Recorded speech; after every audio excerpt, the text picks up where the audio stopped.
So here's an interesting problem that we can solve using linearity of expectation in a pretty clever way. So 5 pairs of socks, 10 socks in total, 5 pairs, are put into a dryer, and only 6 socks come out. 10 socks go in, 6 socks come out. The dryer randomly eats 4 of the 10 socks. What is the expected number of pairs of socks among the 6 that come out? So if you think about it, you've got 5 pairs of socks going in and 6 socks coming out. You're guaranteed to get at least 1 pair, because you had 10 socks going in and 6 coming out, and they went in as pairs. So you could have 5 unpaired socks, and then the 6th one would have to pair with one of those 5. So you're guaranteed to get at least 1 pair. The question is, what's the expected number of pairs in this experiment? So if you were to repeat this again and again, what would the average number of pairs of socks be? So to do this, you can just do this with combinatorics, without linearity of expectation. But you can do it really nicely and really cleverly and quickly with linearity of expectation. So let's do that. So the key point is that let's define a random variable x, and let's let x be the thing we're looking for, the number of pairs. So let x be the number of pairs that come out.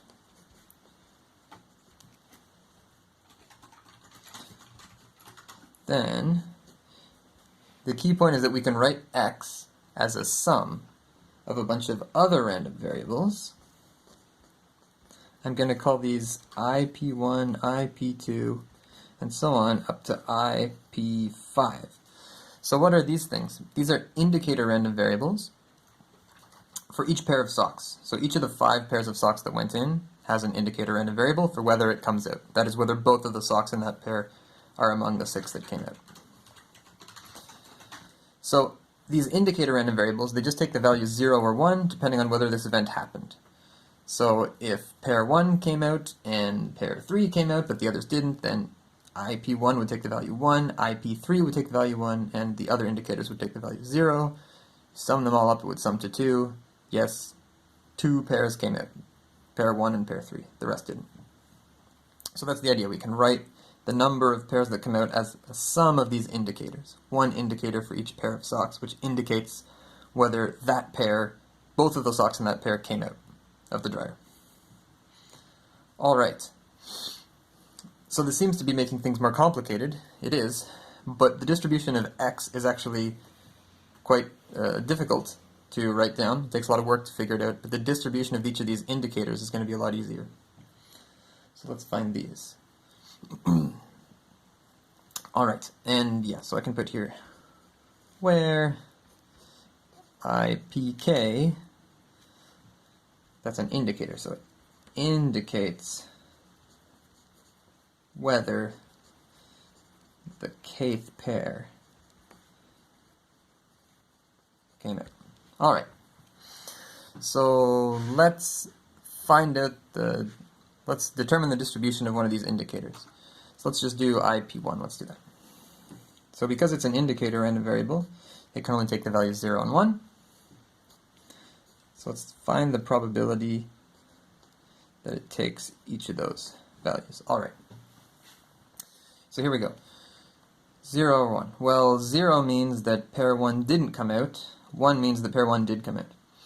So if I think about the 6 socks that came out of the dryer, if pair 1 came out, well, let's say of these 6 socks that came out, these two have been fixed. I want pair 1 to come out.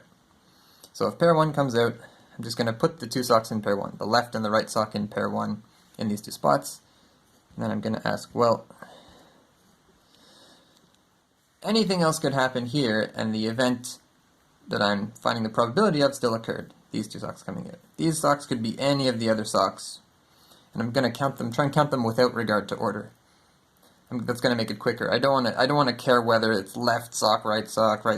I mean, they don't even really have left and right socks, yeah. But anyway, even if they did, I don't want to care about the order here. I don't want to care about whether the 2 socks in pair 1 are in this spot, or this spot, and this spot. So I'm going to try and count these without regard to order. So I'm going to use combinations to do that. So 2 of these spots have been filled. I have 4 more to fill. So how many ways are there to fill these 4 spots? Well, 5 pairs of socks, 10 socks in total went in. I have to put 2 in here, so there are 8 left over, and I can choose any 4 to go in here. So the number of ways to fill out these remaining spots is going to be 8 choose 4. Okay? Oops, 8 choose 4 here. 8 choose 4. Okay. And the total number of ways to fill out 6 spots, so the total number of ways I could have 6 socks coming out of the dryer without regard to order. I've got to fill in all 6 blanks. It's going to be 10 choose 6. So the probability I get a configuration where these 2 socks in pair 1 came out is 8 choose 4 divided by the total number of ways of filling in these blanks, 10 choose 6. And remember, I'm counting without regard to order here. So 8 choose 4 over 10 choose 6. That's the probability that the socks in pair 1 are among the 6 that came out of the dryer. So if you work that out, I chose the numbers here, so this works out really nicely to 1/3. And once you know the probability that pair 1 comes out is 1/3, the probability that it doesn't come out, well, 1 minus 1/3 is 2/3. So there we go, there's the distribution of the indicator for pair 1. Takes value 0 with probability 2/3, 1 with probability 1/3. Now for any other pair of socks, I could go through exactly the same argument and I would get exactly the same distribution. So there's nothing special about the first pair of socks. The second pair of socks, same probability that it comes out. Third pair of socks, same probability that it comes out, so on. So now if you want to calculate the expected value of x, which remember is the number of pairs that come out of the dryer, well, because x is equal to the sum of these indicators, that's the same thing as the expected value of that sum, right? IP1 plus IP2 plus blah blah blah plus IP5.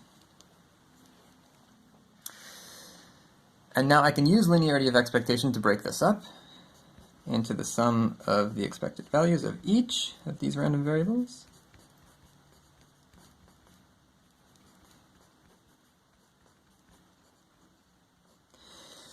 And each of these expected values is really easy because each of these random variables has this distribution right here. So the expected value of any of these is going to be 0 times 2/3 plus 1 times 1/3, which is going to be 1/3. So here I have 1/3 plus 1/3 plus blah blah blah 1/3.